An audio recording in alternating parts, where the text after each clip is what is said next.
السلام علیکم ورحمۃ اللہ وبرکاتہ۔ ایک مرتبہ درود شریف پڑھیں۔ الحمدللہ نحمده ونستعینه ونستغفره ونؤمن به ونتوکل علیہ ونعوذ باللہ من شرور انفسنا ومن سیئات اعمالنا، من يهده الله فلا مضل له ومن يضلل فلا هادي له، واشهد ان لا اله الا الله وحده لا شريك له، واشهد ان سيدنا ونبينا ومولانا محمدا عبده ورسوله. اما بعد، فقد قال الله تبارك وتعالى في القرآن المجيد والفرقان الحميد: أعوذ بالله من الشيطان الرجيم، بسم الله الرحمن الرحيم. وكذلك أوحينا إليك قرآنا عربيا لتنذر أم القرى ومن حولها وتنذر يوم الجمع لا ريب فيه، فريق في الجنة وفريق في السعير. صدق الله العظيم. وعن ابن عباس رضي الله عنهما أنه قال: نزل جبرائيل عليه السلام على رسول الله صلى الله عليه وسلم فأخبره ستكون فتن. قال رسول الله صلى الله عليه وسلم: فما المخرج منها يا جبرائيل؟ قال جبرائيل عليه السلام: كتاب الله، أو كما قال عليه الصلاة والسلام. اللهم صل على سيدنا وشفيعنا ومولانا محمد وعلى آل سيدنا وشفيعنا ومولانا محمد وبارك وسلم. اللهم صل على سيدنا وشفيعنا ومولانا محمد وعلى آل سيدنا وشفيعنا ومولانا محمد وبارك وسلم. اللهم صل على سيدنا وشفيعنا ومولانا محمد وعلى آل سيدنا وشفيعنا ومولانا محمد وبارك وسلم. بزرگان محترم، عزیزان ملت، سب سے پہلے میں مسجد کے جو ذمہ دار حضرات ہیں ان کا ممنون مشکور ہوں. اسی طرح مسجد کے امام صاحب مولانا غوث صاحب رشادی دامت برکاتہم، ان کا بھی ممنون مشکور ہوں کہ ان حضرات نے مجھے اس قابل سمجھا اور اپنی مسجد میں مجھے موقع دیا. حالانکہ میں کوئی بڑا مقرر نہیں ہوں اور میں آپ حضرات کے سامنے بیشتر مقرر صاحب نے جو مولانا نے بیان فرمایا، اللہ کے کلام کے متعلق اسی کو لے کر چند باتیں آپ حضرات کی خدمت میں پیش کرنا چاہتا ہوں. اللہ تعالیٰ سے دعا ہے کہ اللہ تعالیٰ ہمیں عمل کی توفیق نصیب فرمائے. سب سے پہلے میں آپ حضرات کے سامنے ایک حدیث مبارکہ پڑھوں جس میں رسول اللہ صلی اللہ علیہ وسلم کے پاس حضرت جبرائیل علیہ السلام تشریف لائے. آ کر کہنے لگے: یا رسول اللہ، ایک زمانہ قریب ہے جس میں فتنے ظاہر ہوں اور نئے نئے فتنے ہوں. ایسے فتنے ہوں گے کہ صبح ہوگی ایمان کی حالت میں تو شام ہوگی کفر کی حالت میں، شام ہوگی ایمان کی حالت میں تو صبح ہوگی کفر کی حالت میں. ایسے فتنے ظاہر ہوں.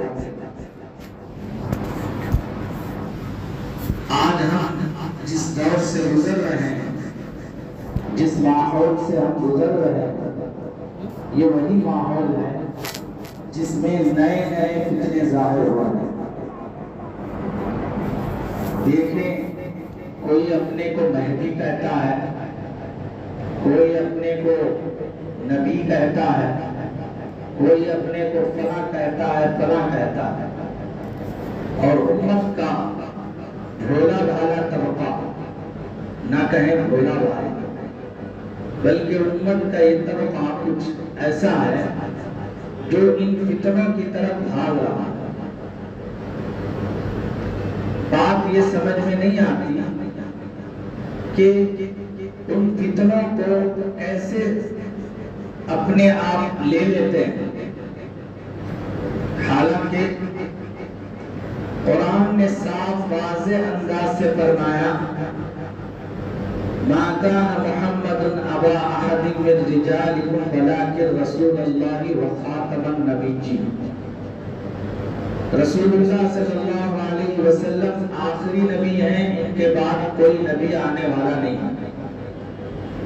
یہ صاف قرآن نے ظاہر کر دیا۔ حضور صلی اللہ علیہ وسلم نے بھی بتایا کہ میں خاتم النبی ہوں، میرے بعد کوئی نبی آنے والا نہیں۔ یہ سب وضاحت ہونے کے باوجود بھی امت ان معمولی چیزوں کی طرف دوڑ رہی ہے، بھاگ رہی ہے۔ کیا اس کو صحیح اور غلط کا اندازہ نہیں ہے؟ بالکل ہے۔ صحیح اور غلط کا اندازہ کہاں نہیں ہے؟ دین میں نہیں۔ دنیا میں صحیح اور غلط کا اندازہ ہمیں اچھی طرح سے، اگر میں اپنے آپ کو ڈاکٹر کہوں تو آپ لوگ مجھے تسلیم کر لیں گے ڈاکٹر؟ کوئی تسلیم کرے گا؟ نہیں کرے گا۔ میں اپنے آپ کو لیکچرر کہوں تو کوئی مجھے تسلیم کرے گا؟ میں اپنے آپ کو کلکٹر کہوں تو تسلیم کرے گا؟ دنیا کی چیزوں کا اگر کوئی دعویٰ کرے تو ہم اس کو تسلیم کرنے کے لیے تیار نہیں ہوتے، لیکن دین کے اعتبار سے کوئی یہ کہے کہ میں مہدی ہوں، میں نبی ہوں، تو فوراً ہم تسلیم کر لیتے ہیں۔ کیسے تسلیم کر سکتے ہیں؟ دنیا کی ہر چیز کو ہم پرکھتے ہیں، مارکیٹ جاتے ہیں تو کوئی خراب چیز پیسے سے خریدتا نہیں، اچھی چیز خرید کر لاتا ہے۔ کوئی خراب ٹماٹر نہیں خریدتا، کوئی خراب آلو نہیں خریدتا، کوئی خراب سبزی نہیں خریدتا، ہر چیز اچھی خریدتا ہے۔ وہاں ہم کو اچھا برا معلوم ہوتا ہے، لیکن جب مسئلہ دین کا آتا ہے تو وہاں اچھا برا ہمیں معلوم نہیں ہوتا۔ کیوں معلوم نہیں ہوتا؟ دین ہمیں معلوم نہیں، دین کی ہمارے پاس قدر نہیں۔ تو یہ جو فتنے ہیں، ان فتنوں سے اگر نکلنا ہے تو رسول اللہ صلی اللہ علیہ وسلم نے حضرت جبرائیل سے پوچھا کہ اس کے نکلنے کی کیا شکل ہے، اس کی نکلنے کی کیا صورت ہے؟ تو حضرت جبرائیل علیہ السلام نے فرمایا کتاب اللہ، اللہ کا کلام۔ اللہ کا کلام جو تھامتا ہے، جو مضبوطی سے اللہ کے کلام کو پکڑ لیتا ہے، اس پر عمل کرتا ہے، اس کی تلاوت کرتا ہے، اس پر غور و فکر کرتا ہے، اس کو سمجھ کر زندگی گزارتا ہے، تو فرمایا وہ ان تمام فتنوں سے محفوظ رہتا ہے۔ اور اللہ کے کلام کو جتنا ہم پیچھے ڈال دیتے ہیں، اللہ کے کلام کو نہ تلاوت میں، نہ عمل میں، نہ اس کو اپنا مشعل راہ بناتے ہیں، تو ایسی صورت میں اس بات کی یقین ہے اور گارنٹی ہے کہ آدمی فتنوں میں مبتلا ہوتا ہے۔ اللہ رب العزت کا پوری انسانیت پر، عمومی طور پہ، خصوصی طور پر امت مسلمہ پر بہت بڑا احسان ہے کہ اس نے ہمیں اپنا کلام عطا فرمایا۔ یہ کلام ایسی چیز ہے، کتاب انزلناہ الیک لتخرج الناس من الظلمات الی النور۔ یہ کتاب جس کو ہم نے نازل کیا ہے آپ کی طرف، اس لیے نازل کیا کہ جتنے لوگ گمراہی میں ہیں، اندھیرے میں ہیں، تاریکیوں میں ہیں، پستیوں کے گڑھے میں ہیں، ذلت کے گڑھے میں ہیں، ان کو روشنی کی طرف لانے کے لیے ہم نے اس کتاب کو اتارا ہے۔ اللہ نے فرمایا کوئی ضلالت و گمراہی میں ہے تو اس کو گمراہی سے نکال کر روشنی کی طرف، ہدایت کی طرف لانے والی یہ کتاب۔ ہم نے اللہ کی کتاب کو سمجھا نہیں، جانا نہیں، پہچانا نہیں، اس کی قدر ہم نے نہیں کی۔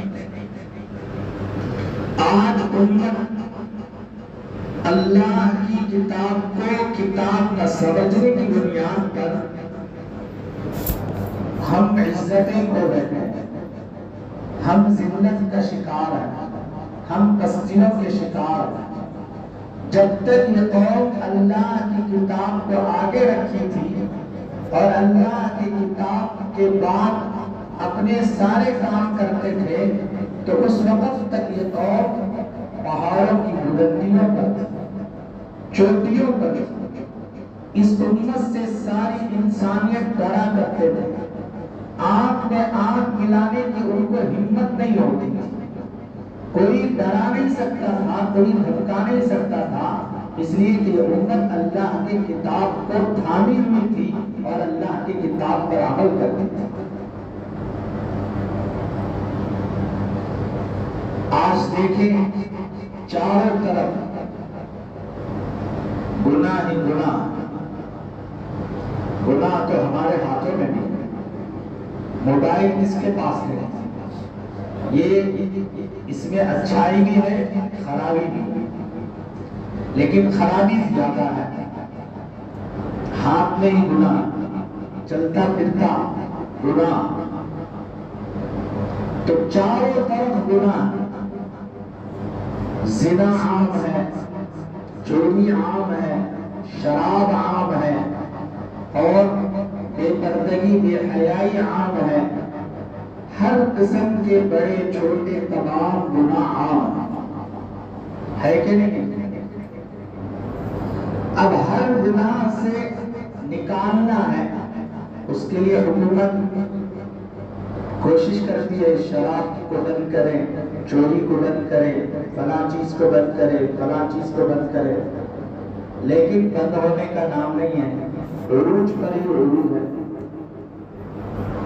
میرے اور آپ کے آقا تاجدار مدینہ محمد عربی صلی اللہ علیہ وسلم جب دنیا میں تشریف لائے تو سیدنا عیسیٰ علیہ السلام اور آپ کی بعثت میں جو عرصہ ہے تقریباً 600 سال کا عرصہ، 1 سال 2 سال کا عرصہ نہیں، 600 سال کا عرصہ۔ اتنی لمبی مدت میں کوئی نبی آیا نہیں، کوئی کتاب اتری نہیں، کوئی رہبر ان کو راہ بتانے والا نہیں، تو آپ بتاؤ اس وقت میں ماحول کیسا رہا ہوگا؟ اس وقت میں ماحول ایسا تھا جیسے آج کے اس زمانے میں کہ زنا کی کثرت، بے حیائی کی کثرت، ہر چیز عروج پر، یہاں تک کہ انسانیت ختم ہو چکی، درندگی، حیوانیت،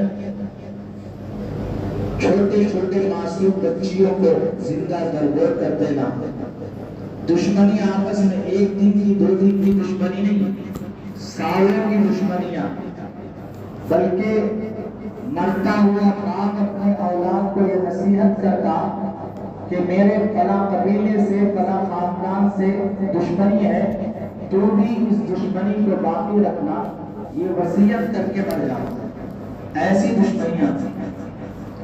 ان تمام ماحول میں اور ایسے گمراہی اور ایسی تاریکی اور ضلالت میں رسول اللہ صلی اللہ علیہ وسلم تشریف لائے، اور آپ پر جب منصب نبوت کو فائز کیا گیا اور آپ منصب نبوت پر فائز ہوئے تو اس وقت میں آپ پر جو وحی کے آیات اتری، ان میں سے سب سے پہلی آیت جو اتری ہے اقرأ بسم ربک الذی خلق، خلق الانسان من علق، چاہیے تو یہ تھا کہ اس وقت میں یہ آیتیں اترتی، شراب عام ہے تو شراب کی ممانعت میں آیت اترتی، زنا عام ہے تو زنا کی ممانعت میں آیت اترتی، بے پردگی بے حیائی عام ہے تو اس میں آیت اترتی، اور فلاں فلاں جتنے برائیاں تھے ان تمام میں سے کسی برائی کے متعلق آیت نہیں اتری، بلکہ اتری تو اس بات پر آیت اتری کہ اقرأ بسم ربک الذی خلق، پڑھو اپنے رب کے نام سے جس نے تمہیں پیدا کیا ہے۔ تو پڑھنے کے متعلق بتایا گیا، کیا پڑھیں؟ قرآن مجید کو پڑھیں، اللہ کے کلام کو حاصل کریں۔ جب اللہ کا کلام زندگی میں آئے گا تو برائیاں خود بخود چھٹتی چلی جائے گی، اس لیے کہ برائی اندھیرا ہے، تاریکی ہے، ظلمت ہے، اور کتاب اللہ کا یہ نور ہے، روشنی ہے۔ قد جاءکم من اللہ نور و کتاب مبین، اللہ نے خود فرمایا تمہارے پاس اللہ کی جانب سے نور اور کتاب کو ہم نے بھیجا ہے۔ رسول اللہ صلی اللہ علیہ وسلم نور ہیں اور اللہ کی کتاب بھی نور ہے۔ میرے دوستوں، اس کی ایک مثال ہے، ایک گھر ہے، ویرانہ گھر، جس گھر میں کوئی آباد نہیں ہے، خالی پڑا ہوا ہے، سالوں سے خالی پڑا ہوا ہے۔ اب جس کی وجہ سے اس گھر کے اندر چھوٹے چھوٹے جانور بسیرا کر لیتے ہیں، بچھو، سانپ اور دیگر جتنی چیزیں ہیں، جالا وغیرہ اور کیڑے وغیرہ، یہ سارے سے گھر کیا ہے؟ آباد ہے۔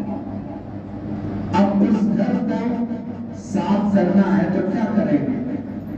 آدمی گھر کا دروازہ کھولا صاف کرنے کے لیے، ہاتھ میں لکڑی لیا، جتنے جانور ہیں، چھوٹے چھوٹے کیڑے ہیں، ان کیڑوں کو ایک ایک کو مارنا شروع کیا، تو کیا وہ پوروں کو مار سکتا؟ ہرگز نہیں مار سکتا۔ لیکن اس میں اگر اس ویران گھر کے اندر ایک بتی جلا دی جائے، روشنی اگر اس کے اندر لگا دی جائے، تو جتنے چھوٹے چھوٹے کیڑے ہیں جو اس گھر میں بسیرا کیے ہوئے ہیں، وہ خود بخود کیا ہو جائیں گے؟ روشنی کی وجہ سے اپنے اپنے بلوں میں چلے جائیں گے، ان کو مارنے کی ضرورت نہیں پڑے، گھر صاف ہو جائے۔ تو روشنی سے کیا ہوتا ہے؟ آباد ہوتا ہے۔ ایسے ہی اللہ کا کلام نور ہے اور روشنی ہے، یہ دنیا میں اگر پھیل جائے گا تو ساری دنیا کی یہ ضلالت و گمراہی اور ساری دنیا کی یہ جتنے ظلم ہیں اور یہ جتنے گناہ ہیں، خود بخود کیا ہو جائے؟ چھٹی چلی جائے۔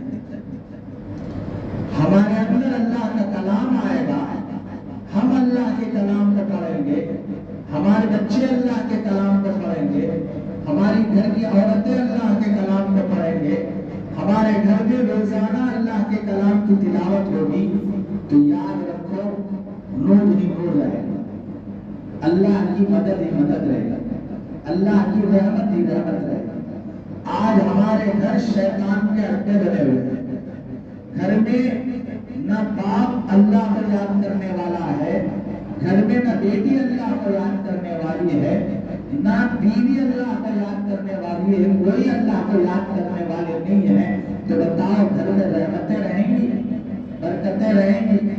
آج ہم جو شکوہ کرتے ہیں کہ ہمارے گھر میں برکت نہیں ہے، ہمارے گھر میں فلاں نہیں ہے، فلاں نہیں ہے، جس کی وجہ سے ہم نہ جانے کہاں کہاں جا کر برکتوں کو لانے کی کوشش کرتے رہتے ہیں۔ برکتیں چیزوں کو لانے سے نہیں آتی، بلکہ اللہ کے کلام کو پڑھنے سے آتی، اللہ کے کلام کو زندہ کرنے سے آتی۔ ایک وقت ایک زمانہ ایسا تھا، ہمارے بچپن میں ہم گلی کوچوں میں کھیلتے پھرتے تھے، تو اس وقت میں بڑے بوڑھی عورتیں صبح کے وقت میں کلام اللہ کو کھول کر زور زور سے تلاوت کرتی تھی، گھروں سے اللہ کے کلام کی آوازیں آیا کرتی تھی۔ بچپن میں گھروں سے اللہ کے کلام کی آوازیں آیا کرتی، آج تو اللہ کے کلام کی آواز ہی نہیں۔ کیوں؟ صبح میں اٹھتے ہی نہیں۔ ہماری صبح ہوتی ہے 11 بجے، ہماری صبح ہوتی ہے 10 بجے، جس گھر میں صبح 10 بجے 11 بجے ہو، کیا اس گھر میں رحمت رہے گی، برکت رہے گی؟ جبکہ حدیث میں آتا ہے رسول اللہ صلی اللہ علیہ وسلم نے فرمایا صبح میں اللہ تبارک و تعالی روزی کو تقسیم کرتے ہیں، صبح میں روزی کو تقسیم کرتے ہیں۔ غیروں کو دیکھیں ہم، وہ صبح سویرے اٹھ کر اپنے گھر کو جھاڑتی ہیں اور گھر کے سامنے کا کچرا صاف کرتی ہیں، پانی مارتی ہیں، لیکن مسلمان کا گھر دیکھیں، وہ 11 بجے تک ہمارے گھر کا دروازہ نہیں کھلتا، 10 بجے تک ہمارے گھر کا دروازہ نہیں کھلتا۔ اللہ جو روزی دیتے ہیں وہ یہ نہیں اللہ نے لکھا ہے میں صرف ایمان والوں کو روزی دوں گا، جو ایمان والے نہیں ان کو روزی نہیں دوں گا۔ حالانکہ مخلوق جتنی بھی ہے وہ سب اللہ کی مخلوق ہے، القلب عیال اللہ، سب ایمان والے بھی اللہ کے مخلوق ہیں، غیر ایمان والے بھی اللہ کے مخلوق ہیں، لیکن روزی جب تقسیم ہوتی ہے تو غیر ایمان والے روزی کو حاصل کر لیتے ہیں، ایمان والے روزی کو نہیں لیتے۔ 10 بجے دکان کھولے میرے دوستو، دکان میں برکت نہیں آئی۔ حضرت مولانا مفتی تقی عثمانی صاحب دامت برکاتہم العالیہ نے ایک چھوٹا سا واقعہ لکھا ہے، پڑوس ملک کا۔ وہ کہتے ہیں کہ ایک بڑے میاں کی کتابوں کی دکان تھی۔ کس کی دکان تھی؟ کتابوں کی دکان تھی۔ موسم بارش کا تھا، خوب بارش ہو رہی تھی، لیکن اس بڑے میاں کی عادت تھی فجر کی نماز کے بعد ہمیشہ دکان کھولنا، عادت تھی، فجر کی نماز کے بعد دکان کھولا کرتے تھے۔ اب بارش ہے، ہو رہی ہے، خیال آیا کہ دکان اب میں کھولوں گا تو نہیں، کتابیں وہ بھی دین کی کتابیں کون خریدنے آئے گا اس وقت ہے، ورنہ عام طور پر ہی لوگ دین کی کتابیں نہیں خریدتے، تو اب بارش کے وقت میں کوئی آدمی چل کر دین کی کتابیں خریدنے آئے بہت مشکل بات ہے، لیکن میری جو عادت ہے میں اس عادت کو نہیں چھوڑوں گا، یہ نیت کر کے وہ گئے، جا کر دکان کو کھولا فجر کے وقت۔ اتنے میں ایک کار آئی، سیدھے ان کے دکان کے پاس گئے اور اترا آدمی، ڈھیر ساری کتابیں خرید کر کار میں سے لے کر چلا گیا۔ اس وقت میں اس بڑے میاں نے یہ دعا کی کہ اللہ جس کے تقسیم ہونے کے عجیب نرالے انداز ہیں تیرے، میں نے تو یہ سوچا تھا کہ بارش کے موسم میں کون خریدنے آیا، لیکن تو نے اس وقت بھی میرا رزق میرے تک پہنچا دیا۔ تو دوستو اللہ تبارک و تعالی رزق دینے کا جو وقت ہوتا ہے وہ صبح کا وقت ہوتا ہے۔ ابھی مولانا نے بیان میں یہ بتایا کہ ہم رمضان میں جیسے قرآن کی تلاوت کرتے ہیں تو رمضان کے بعد بھی ہم اللہ کے کلام کی تلاوت کریں، گھروں میں اللہ کے کلام کو تلاوت کو جاری رکھیں۔ میں آپ کے ساتھ قرآن مجید کی آیت شریفہ پڑھ کر بتاتا ہوں کہ جس کی وجہ سے اللہ تبارک و تعالی ہماری زندگیوں کو کیوں تنگ کر دیا ہے، ہم کیوں برباد ہو رہے ہیں، اس آیت میں اللہ نے کھول کر رکھ دیا۔ فرمایا وَمَنْ أَعْرَضَ عَنْ ذِكْرِي فَإِنَّ لَهُ مَعِيشَةً ضَنكًا وَنَحْشُرُهُ يَوْمَ الْقِيَامَةِ أَعْمَى قَالَ رَبِّ لِمَ حَشَرْتَنِي أَعْمَى وَقَدْ كُنْتُ بَصِيرًا قَالَ كَذَلِكَ أَتَتْكَ آيَاتُنَا فَنَسِيتَهَا وَكَذَلِكَ الْيَوْمَ تُنسَى۔ اس آیت میں اللہ نے فرمایا جو میرے ذکر سے منہ موڑے گا، ذکر سے مراد اللہ کی تسبیح نہیں ہے، ذکر سے مراد اللہ کا کلام ہے، اس لیے کہ اللہ رب العزت نے اپنے کلام مجید کے لیے ذکر کا استعمال فرمایا ہے۔ اِنَّا نَحْنُ نَزَّلْنَا الذِّكْرَ وَإِنَّا لَهُ لَحَافِظُونَ، ہم نے ذکر کو اتارا اور اس ذکر کی ہم حفاظت کرنے والے ہیں۔ تو ذکر سے مراد یہاں قرآن ہے کہ ہم نے قرآن کو اتارا، ہم ہی قرآن کی حفاظت کرنے والے ہیں۔ تو اس اعتبار سے اس آیت میں جو اللہ نے فرمایا وَمَنْ أَعْرَضَ عَنْ ذِكْرِي، جو میرے ذکر سے اعراض کرے گا یعنی میرے کلام سے منہ پھیرے گا، میرے کلام کو پس پش ڈال دے گا، فَإِنَّ لَهُ مَعِيشَةً ضَنْكَ، اللہ فرماتے ہیں دنیا ہی میں اس کی زندگی کو میں تنگ کر دوں گا، دنیا ہی میں۔ آج بہت سے لوگ ایسے ہیں جن کے پاس ایک مکان نہیں دو دو مکان ہیں، ایک دکان نہیں دو دو دکان ہیں، ایک سواری نہیں دو دو سواریاں ہیں، کئی چیزیں ہیں، لیکن ان سب کے باوجود بھی پریشان، سکون نہیں، چین نہیں، ہمیشہ یہ شکایت کرتے ہیں دو دو مکان، دو دو دکان، دو دو سواریاں ہونے کے باوجود بھی ہمارا یہ شکوہ ہے کہ ہمارے مال میں برکت نہیں، ہماری کمائی میں برکت نہیں، روزی میں برکت نہیں، کوئی میرے دکان پر سایہ کر دیا، کوئی میرے دکان پر فلاں کر دیا، اس لیے کہ میرا فلاں دشمن ہے، فلاں دشمن ہے، ہو سکتا ہے اس کی دشمنی کی وجہ سے میرا دکان نہیں چل رہا، میرا مکان نہیں چل رہا، اس قسم کی باتیں ہماری زبان سے نکلتی رہتی ہیں، لیکن سبب یہ نہیں میرے دوست، سبب یہ ہے کہ ہم نے اللہ کے کلام کو کیا کر دیا، دور کر دیا، جس کی وجہ سے اللہ نے ہماری زندگی کو تنگ کر دیا۔ جب تک یہ امت اللہ کے کلام پہ آگے رکھی تھی، اللہ تبارک و تعالیٰ برکتیں ہی برکتیں اس امت میں فرما دی۔ فَإِنَّ لَهُ مَعِيشَةً ضَنْكَ، تو دنیا کی زندگی تنگ، آخرت کا کیا حال ہے؟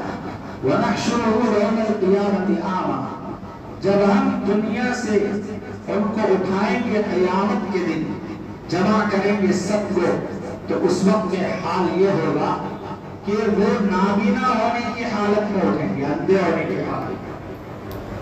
تو اس وقت میں لوگ کہیں گے کہ اے اللہ دنیا میں میری آنکھیں تھیں، میں دیکھا کرتا تھا، اچھے برے میں تمیز کرتا تھا، ساری چیزیں میں انجام دیتا تھا، لیکن کیا بات ہے کہ جب تو مجھے اٹھا رہا ہے تو میری آنکھیں نہیں ہیں۔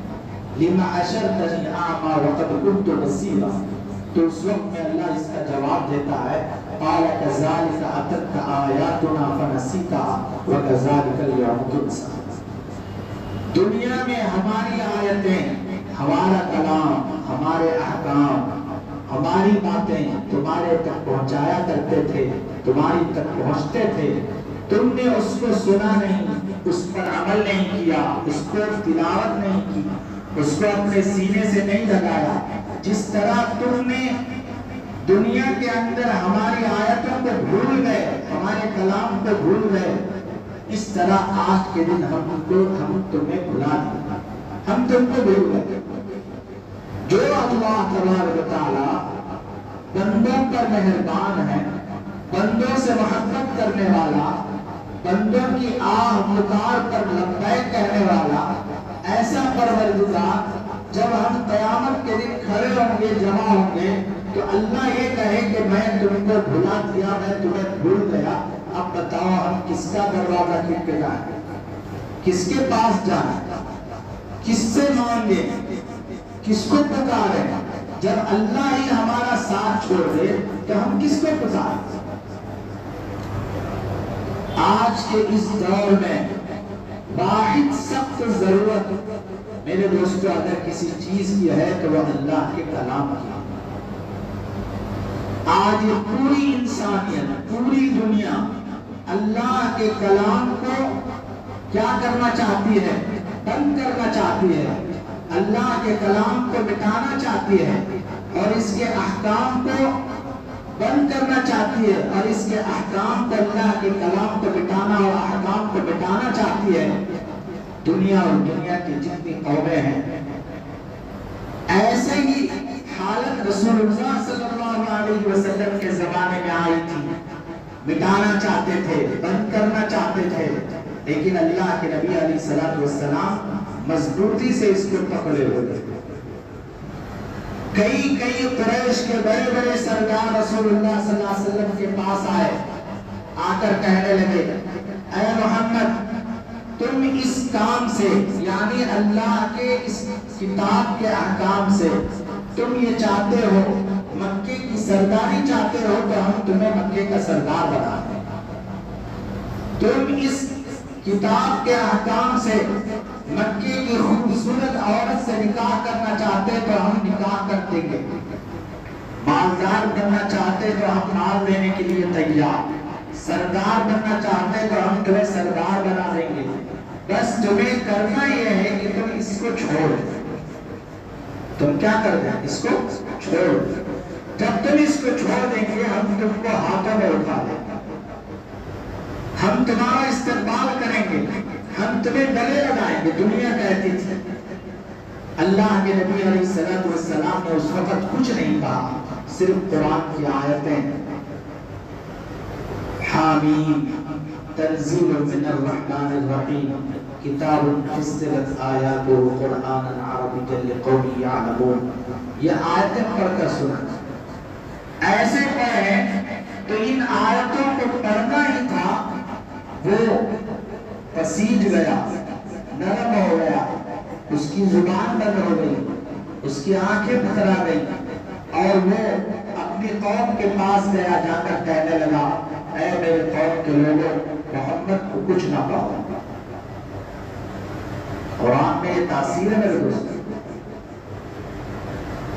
اللہ کا جو کلام پڑھتے ہیں تو اس کو محبت سے، عشق سے اگر سنا جائے تو دل کیا ہو جاتا ہے، گرم ہو جاتا ہے۔ اللہ نے ایسی کتاب ہمیں اتاری ہے اور ہم پر بہت بڑا فضل فرمایا ہے۔ آج پوری دنیا یہ سمجھ رہی ہے، مسلمان یہ سمجھ رہے ہیں ہم بے سہارا ہیں، ہم بے یار و مددگار ہیں، ہمارا کوئی پوچھنے والا نہیں، ہمارا کوئی دیکھنے والا نہیں، ہماری طرف کوئی نگاہ اٹھانے والا نہیں ہے۔ یہ جو ہم اپنے اندر جو مایوسی پن لا رہے ہیں، ہم اس طرح کی مایوسی پن نہیں لانا چاہیے کہ اس لیے کہ ہمارے پاس اللہ کی کتاب ہے، یہ محفوظ قلعہ ہے، جو اس کے دائرے میں آ جائیں گے دنیا کی ہر طاقت سے اللہ اس کو بچا کر رکھے۔ اس کا اندازہ ہمیں نہیں ہے، جس کی وجہ سے ہم کو دنیا کی ان ظالم طاقتوں کا سامنا کرنا پڑ رہا ہے، جس کی وجہ سے ہم ان کے ظلم کا شکار ہیں۔ آج بھی ہمارے پاس وقت ہے، اللہ نے موقع دیا ہے، اللہ کے کلام کی قدر کرے۔ جہاں جہاں ہم کو پڑھنا نہیں آتا ہے تو اس کو پڑھنا سیکھے میرے دوست۔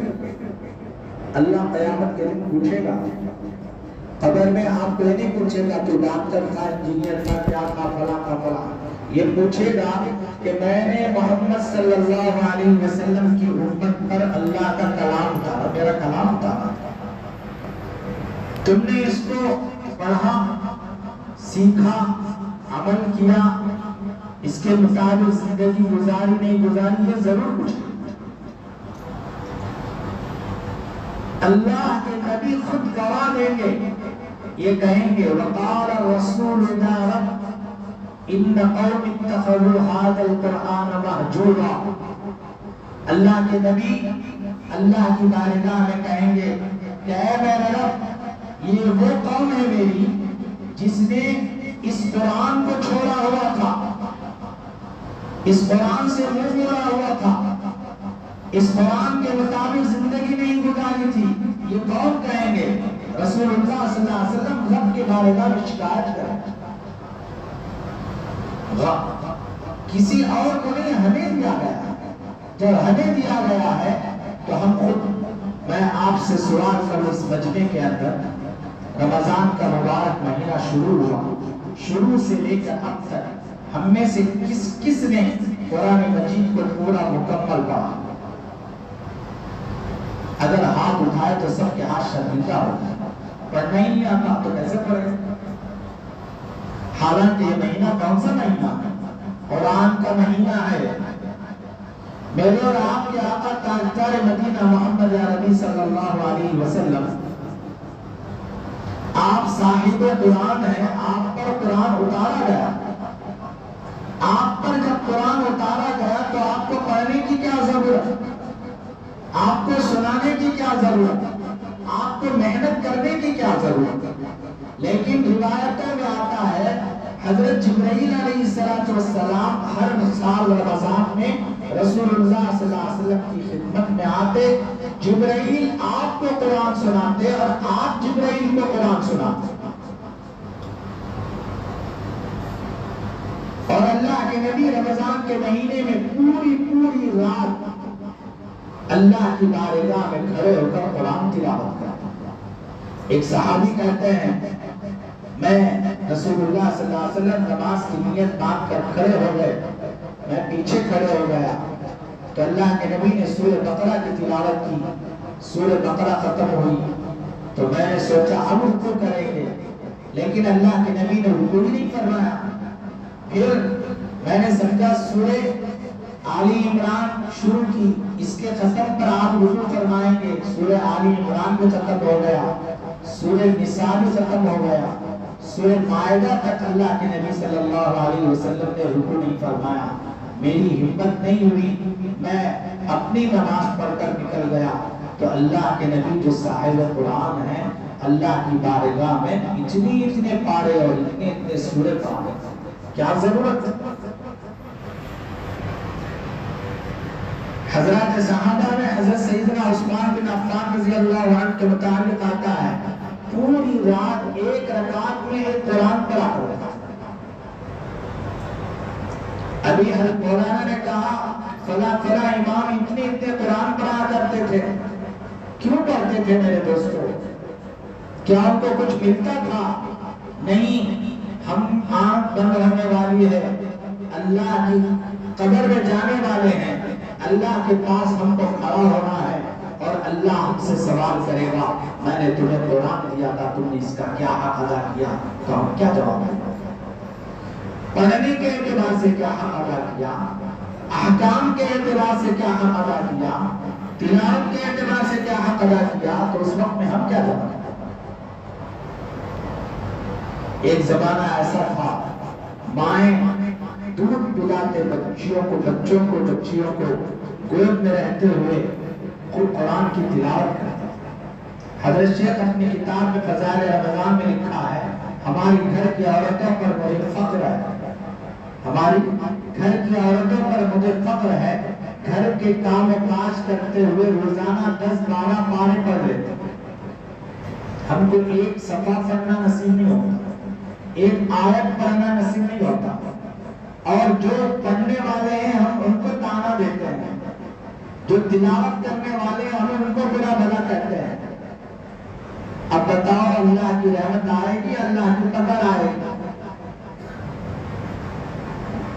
باتیں اگرچہ کی کڑوی ہیں میرے دوستوں، لیکن یہ سمجھ کی باتیں ہیں، دل پر لینے کی باتیں ہیں اور ہماری زندگی کی کمی کی باتیں ہیں۔ اگر اس کو ہم سمجھ کر تھام لیں گے تو یقیناً اللہ راستے کھولے گا۔ قرآن کے علاوہ کوئی اور راستہ نہیں ہے میرے دوستوں، یاد رکھو قرآن ہی ایک واحد راستہ ہے جس سے اس دنیا کی طاقت سے بچیں۔ آج ہم ایک خطے میں ظلم ہوتا ہوا دیکھ رہے ہیں، ایک زمین میں ظلم ہوتا ہوا دیکھ رہے ہیں کہ نہیں دیکھ رہے ہیں؟ کھانے کو کھانا نصیب نہیں، پانے کو پانی نصیب نہیں، چھت کا سایہ نہیں، روڈ پر زندگی گزار رہے ہیں، بارش دھوپ سردی ساری چیزیں ان کے لیے ایک ہیں، لیکن ان کی زبانوں پر اللہ کا کلام ہے، ان کی زبانوں پر اللہ کا کلام ہے۔ کتنی بڑی طاقت سے مقابلہ کر رہا ہے معلوم ہے؟ اتنی بڑی طاقت جس کے پاس ہر قسم کا ساز و سامان ہے، چونٹی بھی اگر گزرتی ہے تو پتہ چل جاتا ہے، مچھر بھی گزرتا ہے تو پتہ چل جاتا ہے۔ ایسی طاقتوں کا دعویٰ کرنے والے معمولی مٹھی بھر لوگ جو ان سے مقابلہ کر رہے ہیں ان کے پاس کوئی طاقت نہیں ہے، تو صرف طاقت ہے تو صرف اللہ کے کلام کی طاقت ہے۔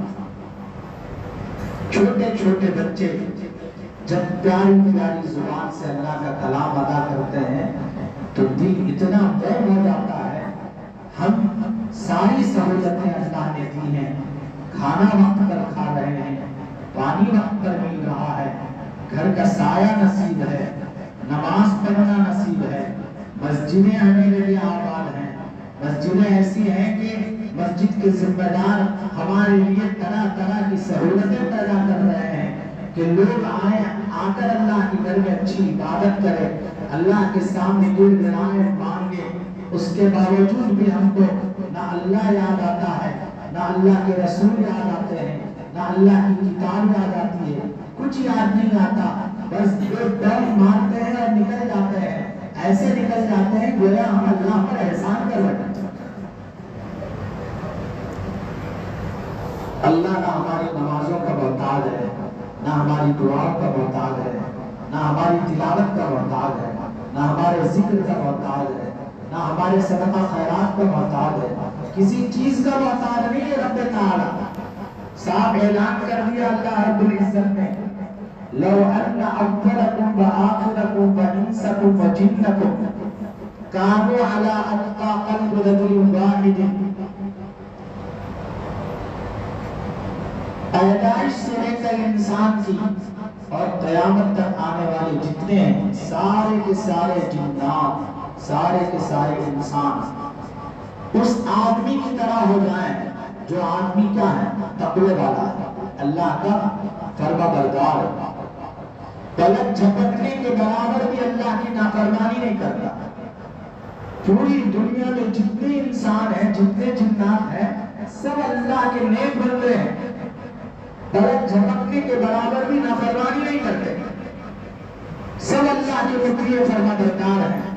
تو رب ذوالجلال نے کہا تمہارے سارے کے سارے نیک ہونے کی وجہ سے میری بادشاہت میں کوئی اضافہ نہیں ہوگا۔ تم سمجھ رہے ہوگے، تم تقوی والے ہو، تم نیک ہو، فلاں ہو فلاں ہو، اس کی وجہ سے اللہ کی بادشاہت میں، اللہ کی حکومت میں اضافہ ہوگا، ایسا کچھ نہیں ہے۔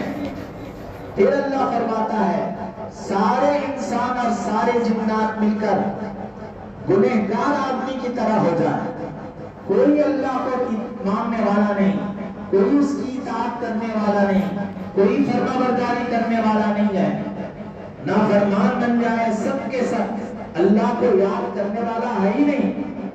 تو اللہ فرماتا ہے تمہارے بگڑنے کی وجہ سے میری حکومت میں کوئی کمی آئے گی، ایسا کچھ نہیں، نہ عمل سے کچھ فائدہ، نہ کرنے سے کچھ فائدہ۔ اللہ فائدہ کس کا؟ ہمارا اپنا۔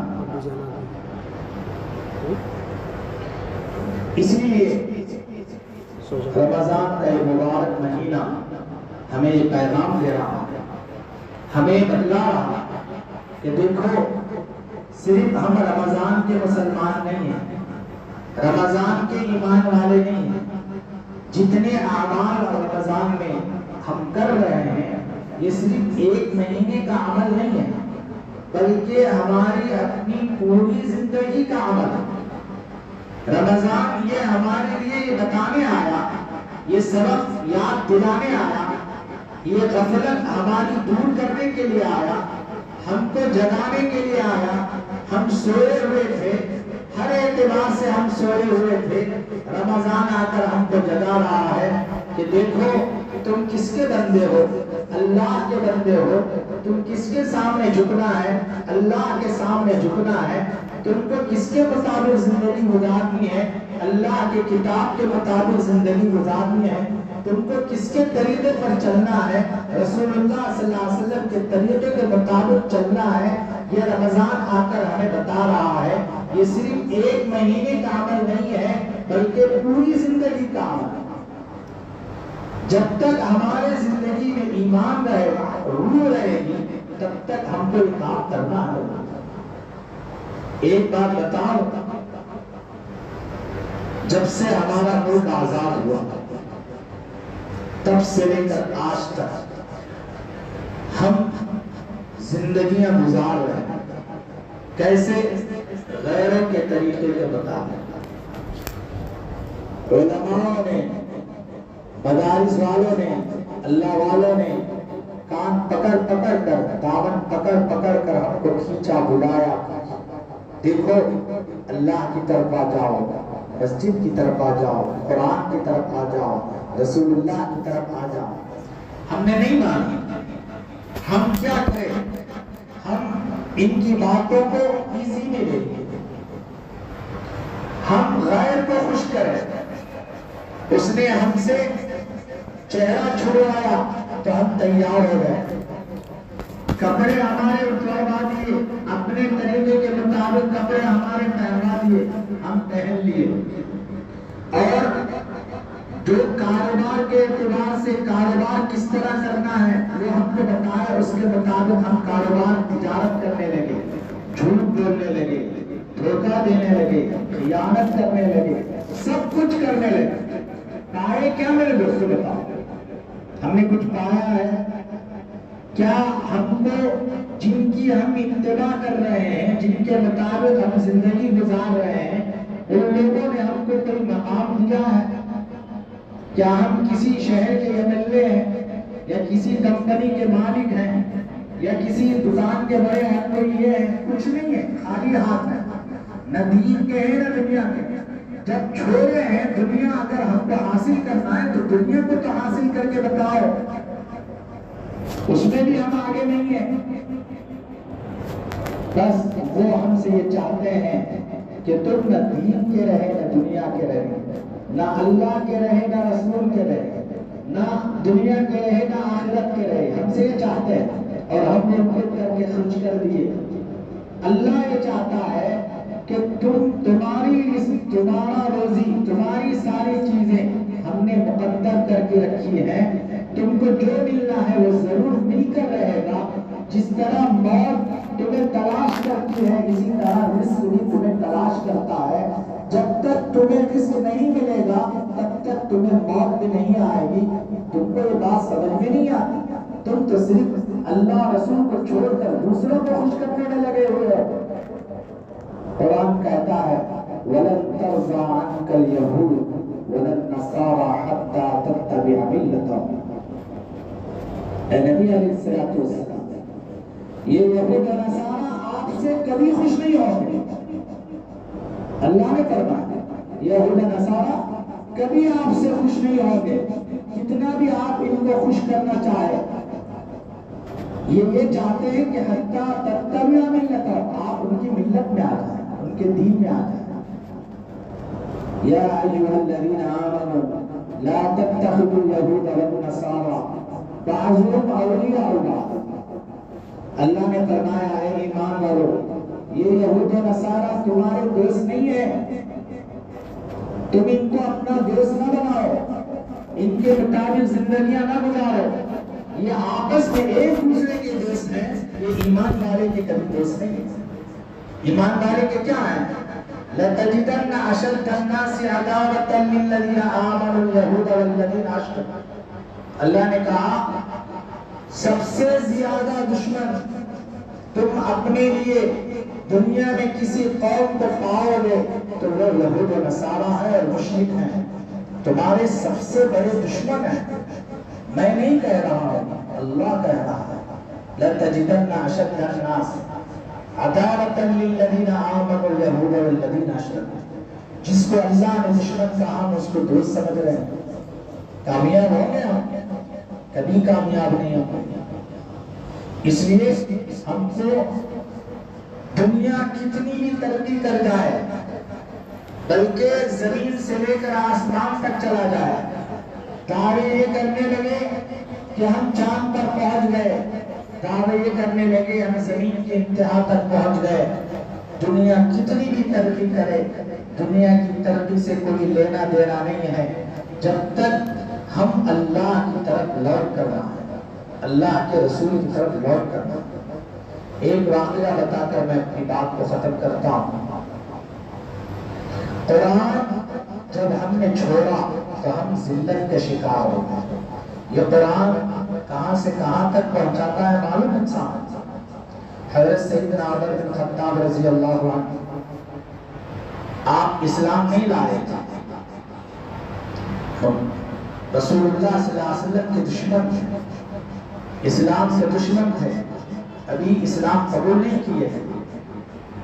تو اس وقت میں اونٹوں کو چرایا کرتے تھے. تو ان کے والد خطاب کہتے ہیں جب یہ اونٹ کو چرا کر گھر واپس لوٹ کر آتے تو والد ان کے کہتے تھے کہ اے عمر تجھے اونٹ بھی چرانا نہیں آتا تو زندگی کیسے گزارے. باپ اپنے بیٹے کو کیا کہتا ہے کہ تجھے اونٹ بھی چرانا نہیں آتا تو تم زندگی کیسے گزارے گا. یہ تھے اس وقت کے الفاظ جب ابھی اسلام قبول نہیں کیے تھے, قرآن کو نہیں پڑھا تھا, قرآن کو نہیں سمجھا. ایک دن اتفاق ایسا ہوا کہ مکے کے لوگ پریشان تھے حضور اکرم صلی اللہ علیہ وسلم کی دعوت سے اور محنت سے, اور آپ کو ختم کرنا چاہتے تھے. نعوذ باللہ. عمر رضی اللہ عنہ اتنے بہادر تھے کسی کو ہمت نہیں ہوتی تھی. عمر رضی اللہ عنہ نے کہا کہ یہ کام میں کروں گا, محمد کو میں قتل کروں گا. نعوذ باللہ. اس ارادے سے آپ تلوار لے کر نکل گئے. راستے میں ایک صحابی کی ملاقات ہوئی. کہاں جا رہے ہو؟ محمد کو قتل کرنے جا رہا ہوں. ان کو تو قتل بعد میں کریں گے, پہلے اپنے گھر کا جائزہ لو. آپ کی بہن مسلمان ہو گئی ہے, اتنا کہنا کا راستہ آپ کا بدل گیا. فوراً اپنے بہن کی طرف دوڑے. حضرت عمر کی آواز گھر میں پہنچی تو ایک صاحب دونوں گھر کے اندر میاں بیوی کو قرآن کی تعلیم دے رہے تھے, وہ چھپ گئے اور ان کے بہن بھی چھپ گئے.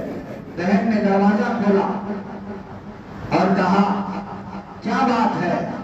عمر رضی اللہ عنہ نے کہا تو بددین ہو گئی, ہمارے ماں باپ کا دین تو نے چھوڑ دیا. تو عمر نے کہا ہاں میں نے چھوڑ دیا. ایک تھپڑ لگایا جیسے سیدھے زمین پر گر گئی. اس کے بعد پھر دوبارہ اٹھی, وہ بھی اسی ماں کی اولاد تھی, اسی باپ کی بچی تھی. کہنے لگی اے بھائی میں بھی اسی باپ کی بیٹی ہوں جس باپ کے تم بیٹے ہو, میں بھی اسی ماں کی بیٹی ہوں جس ماں کے تم بیٹے ہو. تم جو کرنا ہو کر لو, لیکن ہم جس دین کو قبول کیے ہیں, جس ایمان کو قبول کیے, کبھی چھوڑنے والے نہیں. جب وہ پختہ عزم دیکھا, وہ پختگی دیکھی, وہ مضبوط ارادہ دیکھا تو حضرت عمر رضی اللہ عنہ نرم ہو گئے, دل نرم ہو گئے.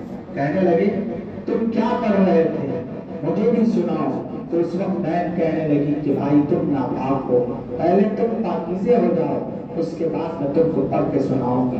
چنانچہ آپ پاک ہوئے تو آپ کے سامنے قرآن مجید کی آیت شریفہ سورہ طٰہٰ کی سنانے لگی.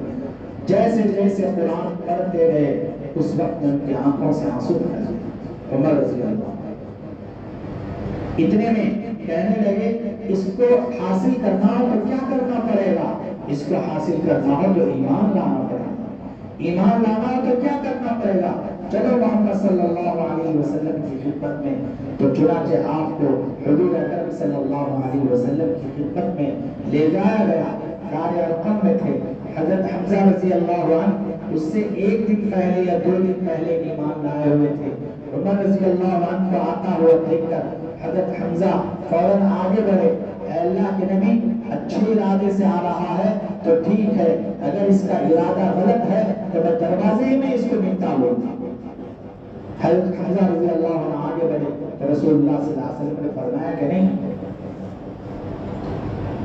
اس کے بعد حضرت عمر حاضر خدمت ہوئے اور کہنے لگے یا رسول اللہ میں ایمان لانا چاہتا ہوں, اسلام قبول. پورے اس غار ارقم میں جتنے صحابہ تھے خوشی سے جھوم اٹھے, نعرے تکبیر بلند فرمائے, زور سے نعرہ بلند کیے اور کہنے لگے کہ یا رسول اللہ آپ نے جو دعا فرمائی تھی اللہ نے قبول فرمائی. اللہ کے نبی نے دعا فرمائی تھی اللہ اسلام کو عزت عطا فرما عمر کے ذریعے یا ابو جہل کے ذریعے. تو عمر کے ذریعے سے اللہ نے عمر کو اللہ نے اسلام کے لیے قبول فرما دیا. تو جب اسلام قبول کر رہے تھے حضرت عمر رضی اللہ عنہ, اس وقت فرشتے آسمانوں پر جھوم رہے تھے. جبرائیل آ کر کہنے لگے بشارت ہو یا رسول اللہ, عمر کے اسلام پر فرشتے بھی خوشی منا رہے. اب اسلام قبول کر لیے تو حضرت عمر رضی اللہ عنہ کہنے لگے اے اللہ کے نبی یہ دین حق ہے کہ نہیں ہے؟ حق ہے. تو پھر ہم چھپ چھپ کر اللہ کی عبادت نہیں کریں گے بلکہ ہم ظاہر ہو کر زبان میں بہل اللہ کی عبادت کریں۔ پھر وقت ایسا آیا میرے دوستوں،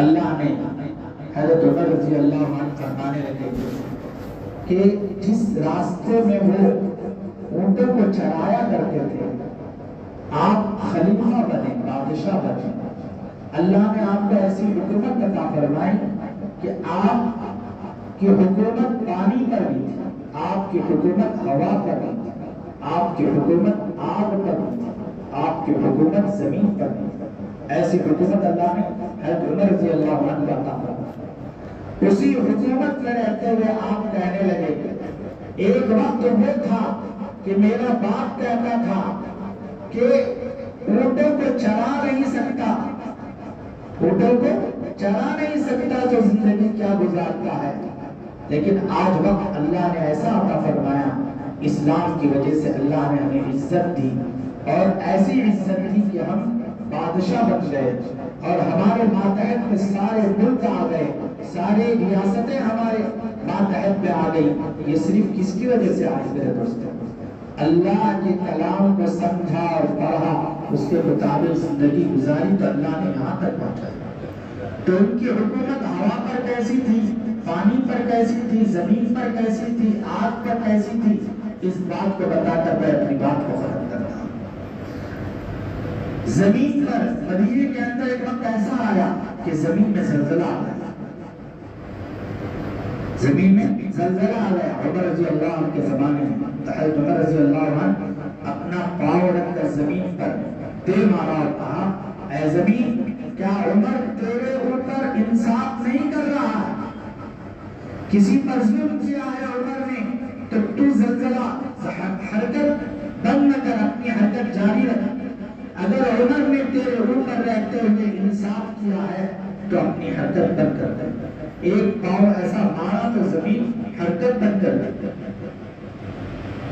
ہوا پر آپ کی حکومت تھی، منبر اقدس پر بیٹھ کر آپ خطبہ دے رہے تھے، ایک لشکر کو آپ نے بھیجا ہوا تھا دشمن سے مقابلہ کرنے کے لیے۔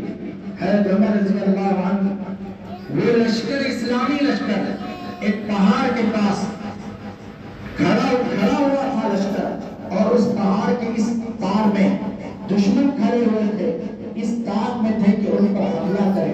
عمر رضی اللہ عنہ کو اللہ نے ایسی فراست عطا فرمائی کہ آپ نے اس نورانی فراست سے اس لشکر کو دیکھا کہ دشمن حملہ کرنے والا ہے، تو آپ منبر پر بیٹھ کر یہاں سے آواز لگائی، یا ساریہ الجبل۔ اس لشکر کے سپہ سال ساریہ تھے اور جبل پہاڑ۔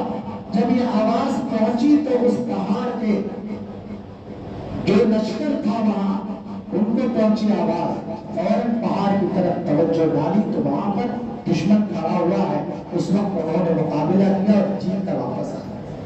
تو لوگوں نے پوچھا آپ کو کیسے جیت فتح نصیب ہوئی؟ تو اس وقت میں اس لشکر کے سپہ سالار کہتے ہیں کہ ہمیں ایک آواز غیب سے آئی، یا ساریہ الجبل۔ وہ آواز حضرت عمر رضی اللہ عنہ کی ہمیں معلوم ہوئی کہ ہمیں اطلاع پہنچی۔ تو یہ ہوا پر آپ کی حکومت تھی، ہوا نے آپ کی آواز کو ان تک، لشکر تک پہنچا۔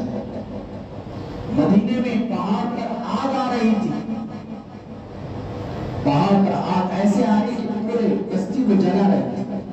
عمر رضی اللہ عنہ نے کہا، اے تمیم داری، جاؤ اس آگ کو اس رومال سے لے کر اس کو پیچھے کر دو۔ جیسے تمیم داری امیر المؤمنین کی بات کو لے کر ہاتھ میں جو رومال تھا اس کو لے کر ایسے پیچھے کیا، آگ پیچھے چلی۔ یہ طاقت ہے کس کی میرے دوستوں؟ ایٹم کی، بام کی، بارود کی طاقت نہیں ہے، یہ قرآن کی طاقت ہے۔ اللہ تعالی ہمیں عمل کی توفیق نصیب فرمائے۔ آمین۔ وآخر دعوانا الحمدللہ رب العالمین۔